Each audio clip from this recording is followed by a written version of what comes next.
So welcome students for this session on blood supply of brain. I would like to thank Dr. Pawan Kumar and Dr. RML from uh, PGIMR Delhi for this nice PowerPoint presentation.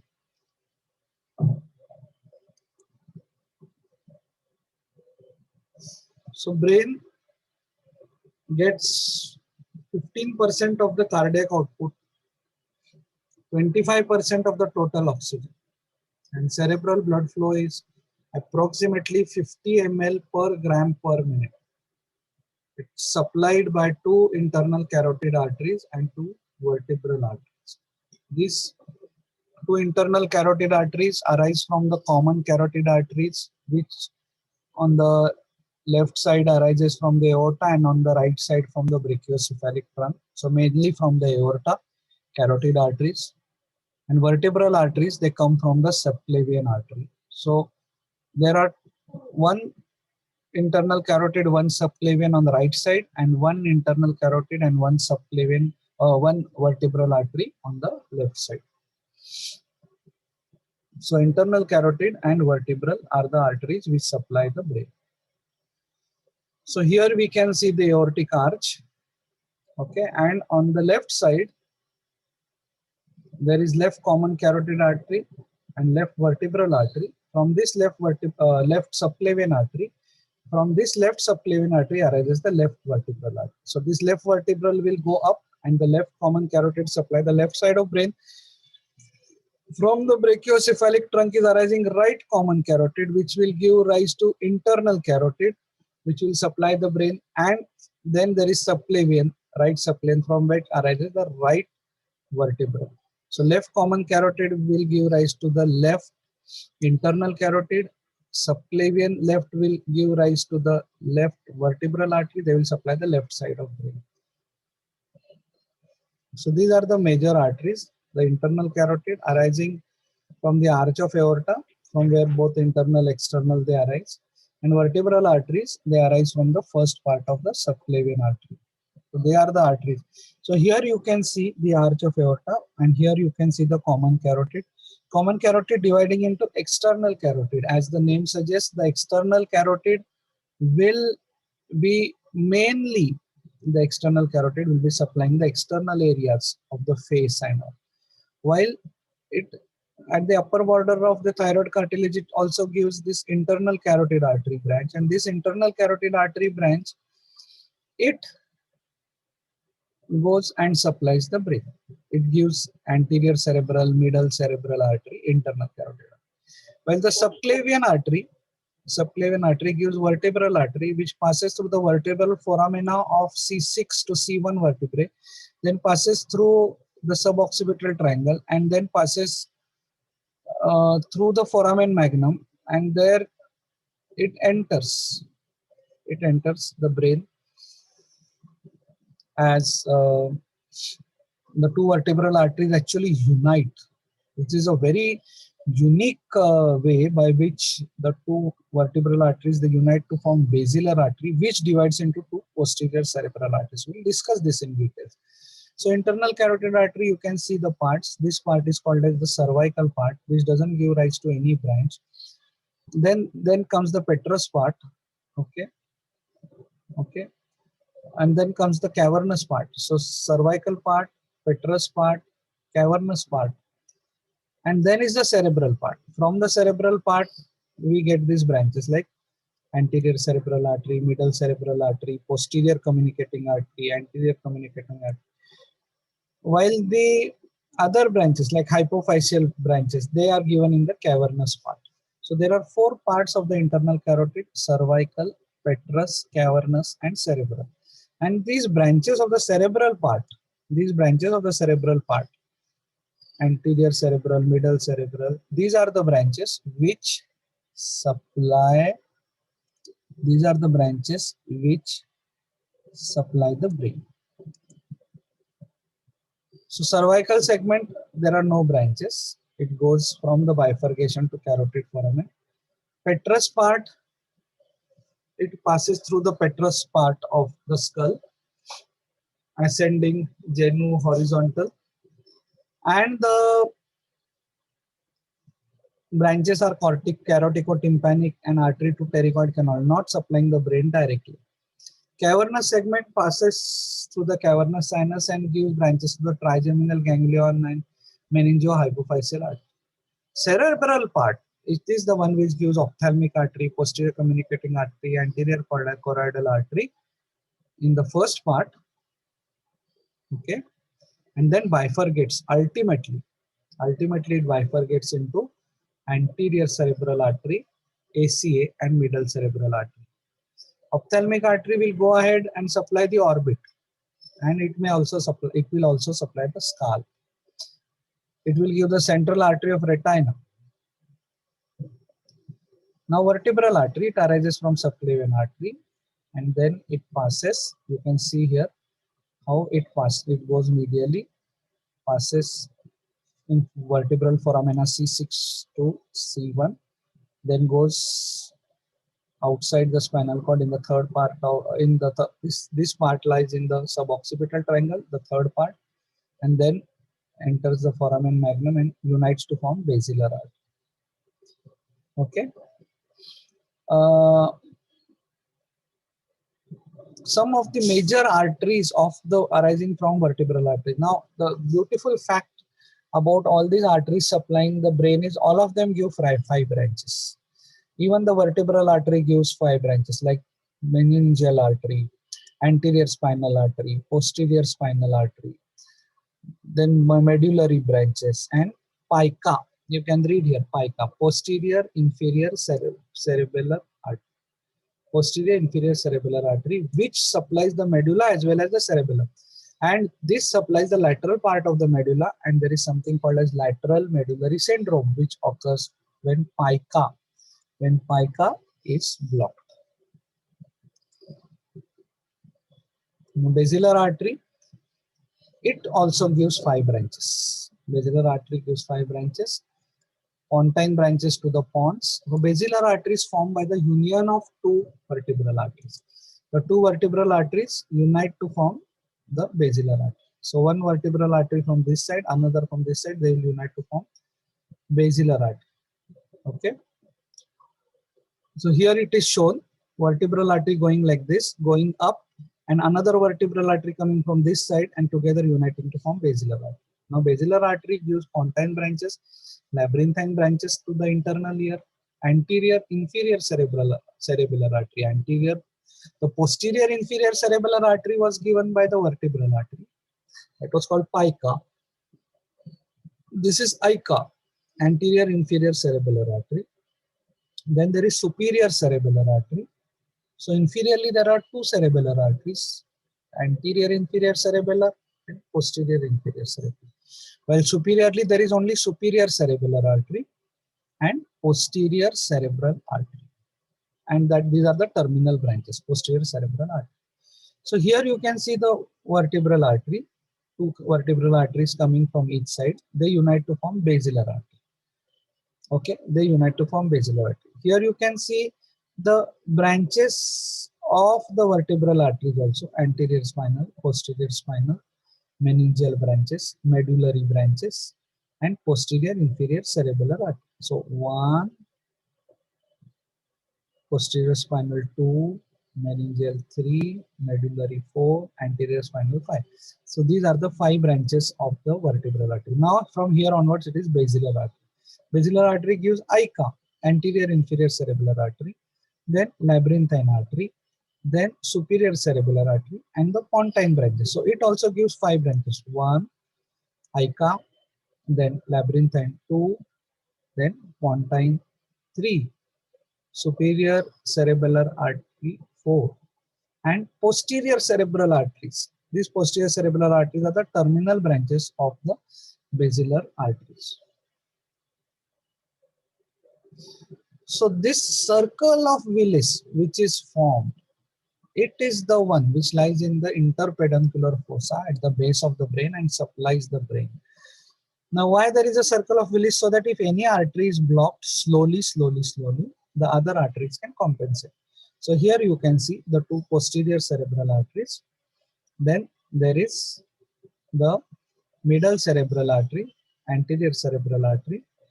So internal carotid artery is giving anterior cerebral and middle cerebral.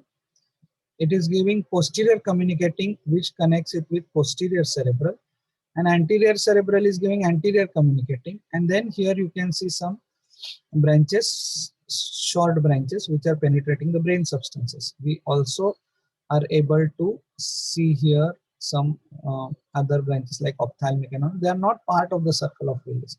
So anterior cerebral, middle cerebral, mainly the internal carotid, not the middle cerebral, and the posterior cerebral, they together are forming a circle called as circle of Willis. It is formed by the anastomosis of two internal carotid and the two vertebral नहीं बोल सकते, two posterior cerebral arteries. So there are some perforating branches which arise from the circle of Willis. These are called as anteromedial, posteromedial, anterolateral, posterolateral. I will show you. So this is circle of Willis. This is internal carotid. These are the posterior cerebral. This is posterior communicating. These are the anterior cerebral. This is the anterior communicating. And there here you can see the perforating branches: anteromedial, posteromedial, anterolateral, and posterolateral. Now let us check where they are going. Anteromedial, they go to the septum pellucidum, hypothalamus, corpus callosum, rostrum. Posteromedial, they will supply the thalamus, mammillary glands. Anterolateral, they will supply the striatum, the corpus striatum, posterior part. Posterolateral, they will supply pineal gland. They will supply the colliculi, the cerebral peduncle. Okay, so these are anteromedial, posteromedial, anterolateral, and posterolateral branches arising from the circle of Willis. Anterior cerebral artery, you can see here, it is a branch of the internal carotid, and it goes and gives lenticular striate, recurrent branch of Hubner. It gives pericallosal branches and callosomarginal branches. So you can see here some of these branches, and it mainly supplies the medial part. So medial part of the cerebrum, the medial surface of the cerebrum is supplied by anterior cerebral artery.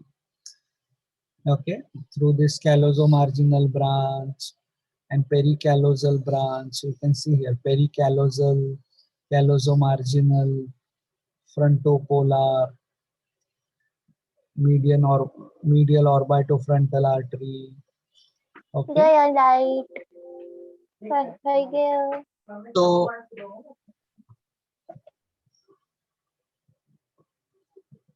So these are the branches arising from the anterior cerebral. Okay. So anterior cerebral mainly supplies the medial surface of the cerebrum. So if I see the medial surface of cerebrum, this much part is supplied by this blue part is all supplied by the anterior cerebral artery. This yellow part is supplied by posterior cerebral artery. Red part is supplied by the middle cerebral artery. If I look at the superolateral surface, major part is supplied by the middle cerebral artery, because middle cerebral artery lies here in the lateral sulcus, of the cerebrum. And only small strip on the top is by anterior cerebral, and posteriorly is posterior cerebral. And if I see the inferior surface, majority of it supplied by posterior cerebral artery. And again here, this part on the inferior surface is supplied by anterior cerebral, and this part by middle cerebral. So how to remember: medial surface mainly supplied by anterior cerebral, superolateral surface mainly supplied by middle cerebral, inferior surface mainly supplied by posterior cerebral. But I am using the word mainly supplied. There are parts on all the areas, even on the medial surface, there are parts supplied by the posterior cerebral and middle cerebral. Even on the superolateral surface, there is a small strip superiorly which is supplied by anterior cerebral, and inferiorly by posterior cerebral. Inferior surface mainly by posterior cerebral, but small part anteriorly and medially by anterior cerebral, anteriorly and laterally by middle cerebral artery. So middle cerebral artery, this is how it is supplying so many parts. Okay, you can see it has four components: M1, M2, M3, M4. You need not go into details of this. Okay, M1 is the one which gives the lenticulostriate branches. Then M2 goes to the insular area. Here you can see the insula is lying here. So M2 goes to the insular areas. Okay, and then there are opercular areas. Okay, where the M3 is going, the opercular areas. Okay, and cortical area, the terminal segment. Okay, so these details may not be required to it. Here is M1, here is M2, here is M3, and M4 is here. So middle cerebral artery, you can see how it lies in the lateral sulcus, and it gives lenticulostriate branches, opercular branches. These branches at undergraduate level, you need not remember, but at least you should know that it lies in the lateral sulcus and supplies the major superolateral portion. Okay, it supplies all those uh, areas, the prefrontal gyrus, the pre-central, post-central gyrus. It gives this pre-Rolandic, Rolandic branches, anterior parietal, posterior parietal. So supplying the parietal lobe, angular, temporoparietal, middle temporal, posterior temporal. Okay, some part of the anterior lobe here also. It supplies the Broca speech area. So if this is damaged, that leads to major hemiplegia. Okay, it has cortical branches and lateral lenticulostriate branches. Posterior cerebral will mainly supply.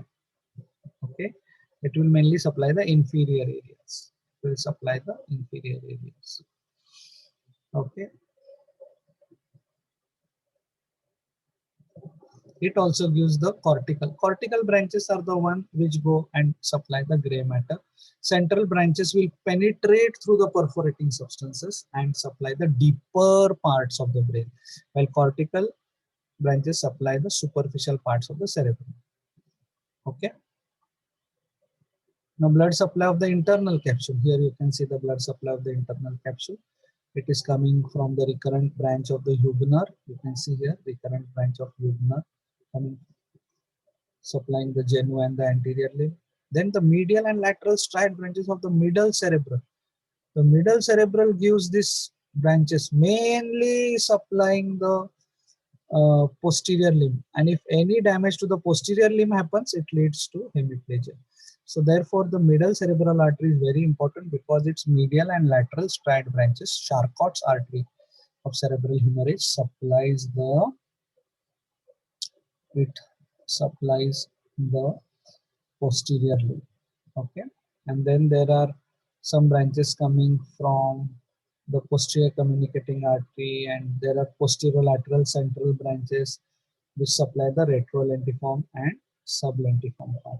That means retrolentiform and sublentiform part are supplied by the posterior cerebral artery, and the genu, so posterior limb is supplied by the middle cerebral artery, and anterior limb and the genu is supplied by the recurrent branch of Jubner from the anterior cerebral artery. From the anterior cerebral artery.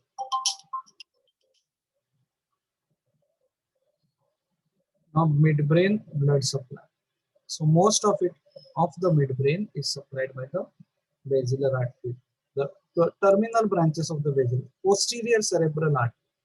Posterior cerebral artery is the one which is mainly going to supply the uh, um, posterior cerebral artery is the one which is mainly going to supply the midbrain.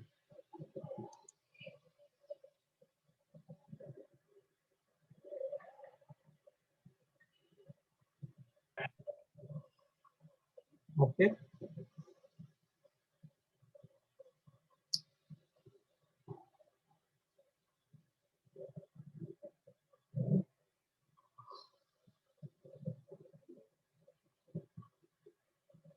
But there are other arteries also, like superior cerebellar artery, posterior communicating branch, posterior choroidal artery, which will be supplying the midbrain. Okay, so here they have specifically shown that which area is supplied by posterior cerebellar, which area is supplied by posterior choroidal, and which area by thalamo-geniculate branches. So you can understand how complicated it is, the blood supply of the brain. And so if one of these artery will damage, these specific areas will be damaged. Pons mainly supplied by the pontine branches of the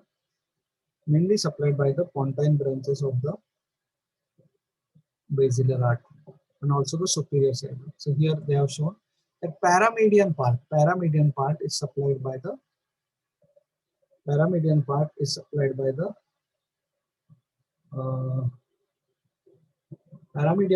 is the one which is supplied by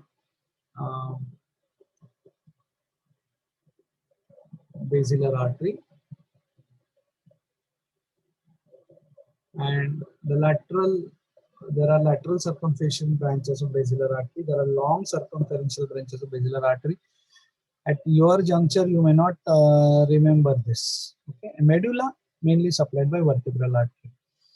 So if I have to take you back to this diagram, so there are two vertebral arteries which unite to form basilar artery, and basilar artery divides into posterior cerebral artery. So you have to remember that the vertebral artery supplies medulla, they unite to form basilar artery which supplies pons. Pons divides into posterior cerebral arteries which supply the midbrain. So vertebral artery medulla, basilar artery pons, posterior cerebral artery medulla.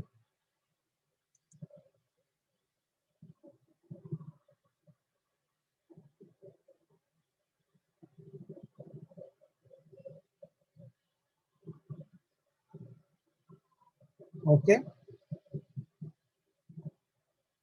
Venous drainage, they don't follow the articular pattern. There are no walls. They run through the subarachnoid space, superficial and deep. There are dural venous sinuses you must have learned. They are superior sagittal, straight sinus, inferior sagittal, occipital, transverse. And antero-inferior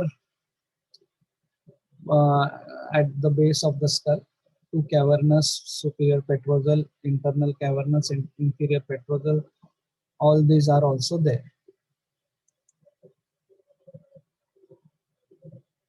So there are thalamostriate veins and choroidal vein and septal vein. They unite to form the internal cerebral vein, and which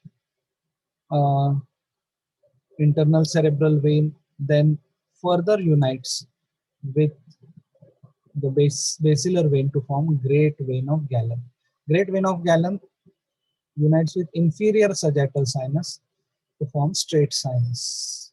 Okay, so there is internal cerebral vein. The two internal cerebral veins unite with basilar vein to form great vein of Galen, and this great vein of Galen unites with inferior sagittal sinus to form straight sinus. So this is how deeper parts of the brain are drained. Then there is superior sagittal sinus. You can see here. There is transverse sinus, there is straight sinus, and ultimately the transverse sinus, it continues as internal jugular vein. Then there is cavernous sinus draining,